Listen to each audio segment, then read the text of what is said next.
Hey everyone, I'm really excited to be here. This is my first video in a series of videos that I will be offering. My goal is to empower you and really teach you, kind of uncover a lot of the, nutrition and health myths that are out there, and introduce you to the world of functional medicine. Really what functional medicine is it gets to the root cause of what is causing these illnesses. And clearly in today's epidemic of obesity, of cancer, diabetes, and autoimmune diseases, there's something that we're missing, right? So 20 years ago when I was trained as a conventional dietitian, I thought I knew the way to good health. And I realized that my patients or my clients I was working with weren't really getting any better. So fast forward several years later, I ended up with my own personal health issues, and I decided I'm going to take health matters into my own hands. Going to, at the time, I decided to kind of just not necessarily disregard, but, just kind of consider other alternative options of healing instead of what my doctor was going for. And lo and behold, I started to get better. And that's when I was introduced to the world of integrative and functional medicine. So I want to share a lot of these tips with you. So you can call this basically my State of the Nation address, because I really want to kind of lay down the fundamentals, or probably uncover a lot of things that you may not know about what's going on in our industry right now, or the food industry here in the US. So first and foremost, things are not as they seem. Okay, so the food industry, with exceptions, are really there just for the bottom dollar. They're really there to make money. So whenever you're buying anything from one of the major manufacturers, for the most part, you're probably going to be buying things that are very processed, from produce or products that have been sitting in warehouses for a year, maybe even 2 years. And just so you know, conventional, not organic, but in organic I'm not 100% sure of, but conventional produce that you buy at the grocery store, it sits in a warehouse for up to a year before it even gets on the grocery store shelves.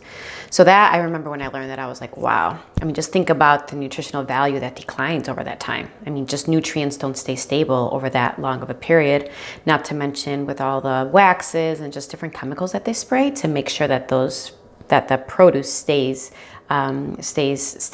edible.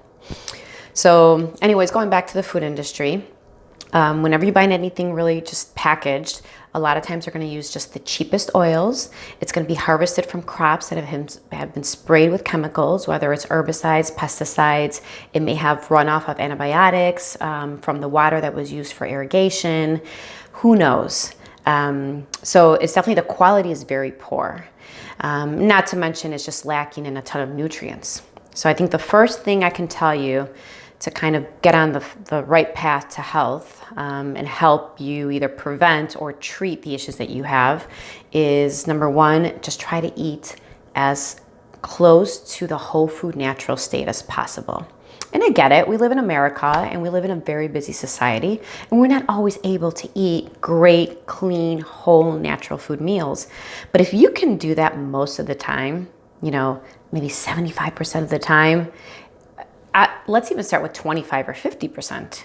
That's a great start. And then obviously over time, you'll realize how much better you feel, and you'll get up there, to a higher percentage. So I'd say rule number one, try to eat as whole or natural to the state of the food as possible. So that means whole fruits and vegetables, things that are not processed, that aren't packaged, that don't have a food label. And even when it comes to flours, flours can be tricky as well, because you can make your own flours, and that will definitely maintain a lot of the nutrients and the fiber. But sometimes when you buy the store-bought, sometimes they're ultra refined and they're mixed with other blends, with other ingredients that make them not so healthy. So it can be a little tricky. So that's why whole is always better. Same thing with meats. For the most part, buying just like the whole animal versus processed meats is going to be so much better for you. And again, when it comes to the whole foods, there's two things that non-whole foods are lacking. One is fiber. You need fiber. In this world, we eat too little fiber. We need at least 25 grams of fiber a day, at least. And what fiber does is that not only does it keep you regular and keep your bowel movements and help with constipation, and it helps lower cholesterol, but the top thing that fiber does is it feeds your good bacteria in your gut. It's called your gut microbiome. And when I work with clients or patients, I really notice that a lot of us, including myself, and I'm on the road to recovery, a lot of us have very poor gut health. And when you have poor gut health, I mean, that's just kind of the center of everything. It messes with your immune system. It messes with your mental health. I mean, your gut produces neurotransmitters that send signals to your brain to tell you how you feel.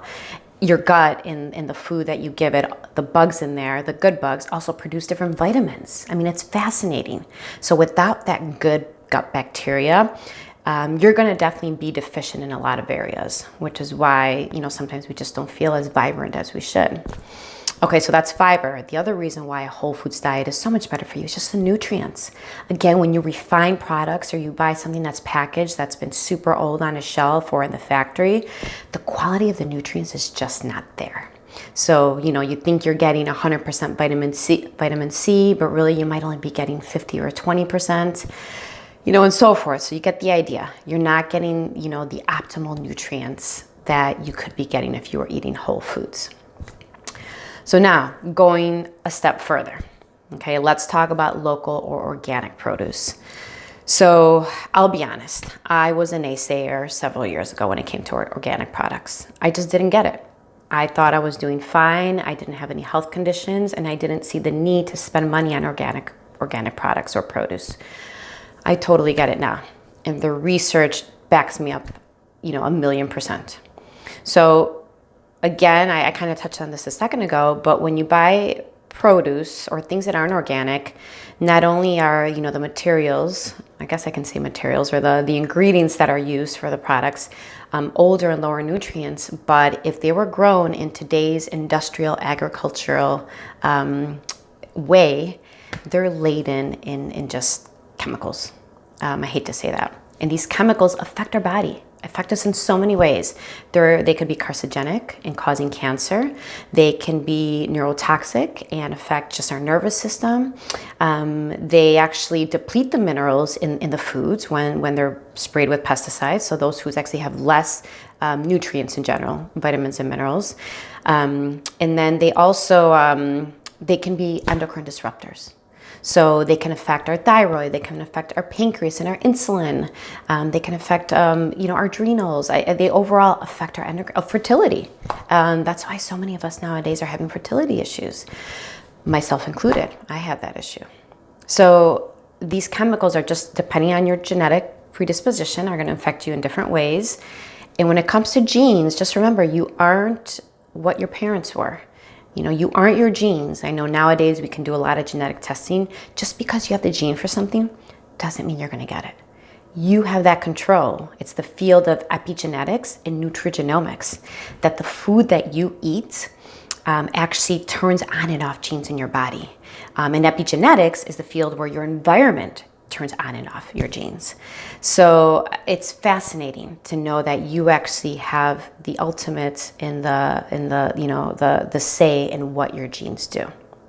And I get it, easier said than done. But that whole field just fascinates me. So going back to the organic stuff, organic is a term that, or not even a term, a level of certification that farms try to get that is very expensive. So just because something isn't labeled organic doesn't necessarily mean it has been completely sprayed in chemicals, especially if you're buying from local farms. However, for the most part, it probably does mean that it's definitely got some layer of chemicals, and even organic actually does have a little bit of chemicals in it. They have like a certain level that they can still use to still be certified as organic.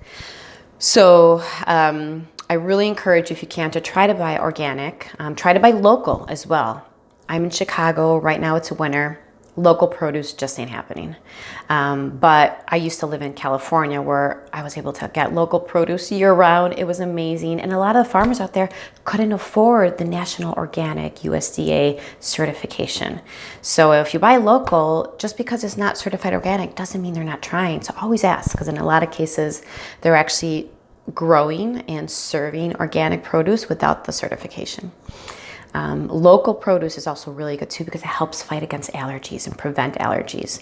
There have been studies that show that when you eat local produce, and a lot of us have heard of this about honey, but when you eat local produce, it can actually help with respiratory allergies. And I even read a study that actually helped with food allergies as well in the prevention. And that's a whole other topic. But yeah, always think local. Try to do organic. And if you can't do organic, I get it. It can be very expensive. Maybe alternate one grocery shopping time, do organic. The next one, kind of switch off and not do organic. Or the Environmental Working Group. I'm pretty sure the website is ewg.org. Google the Dirty Dozen. The Dirty Dozen are the dirtiest ones, the ones that are most highly sprayed. And those are the ones you should try to always get organic if you're going to pick and choose. And they also have the Clean 15. And with the Clean 15, those are the ones that you can opt to not get organic and buy conventionally. And even outside of organic and local, there's other kind of, I guess, terms or labels that other people have come up with. There's biodynamic, there's wild farming. And some of those actually don't have any chemicals at all, which is nice. Or I'd say kind of top tier is you grow your own food in your own soil. I mean, you know your own soil best. And if you don't, get some risers and have a planter and put your own organic soil and grow some stuff in the summertime. I'm not there yet, so I'm not trying to get on my soapbox and tell everyone to do that because I haven't done that myself. Hopefully one of these years I will. But that is the ultimate, growing your own stuff. Those of you who do that, I give you props. I really hope to get there, hopefully this summer. So I'll leave you with those 2 tips. So remember, try to buy as whole or as natural of a state as possible. And this includes like nuts and seeds as well. Even dairy, like if you were to eat dairy and you don't have a food sensitivity to it, you can do like the raw fermented dairy, unpasteurized. Once it's pasteurized, you've killed off a lot of the cultures and the benefits that come to dairy. And most of our dairy these days is pasteurized. So you gotta look for a farmer who provides unpasteurized and raw stuff. But just eating whole, and it takes time if your palate's not used to it. I've been there. It takes time. Usually, after 6 months, you really start getting into the groove. And finally, usually after like a year in, you're like, all right, I've got this, and you're able to pretty much follow a whole natural food diet consistently all the time. And you'll notice a difference when you don't. So eat whole as much as possible, and try to choose foods that are not laden with chemicals because I don't want things to start affecting you. And it'll help you detox if you're already having health issues.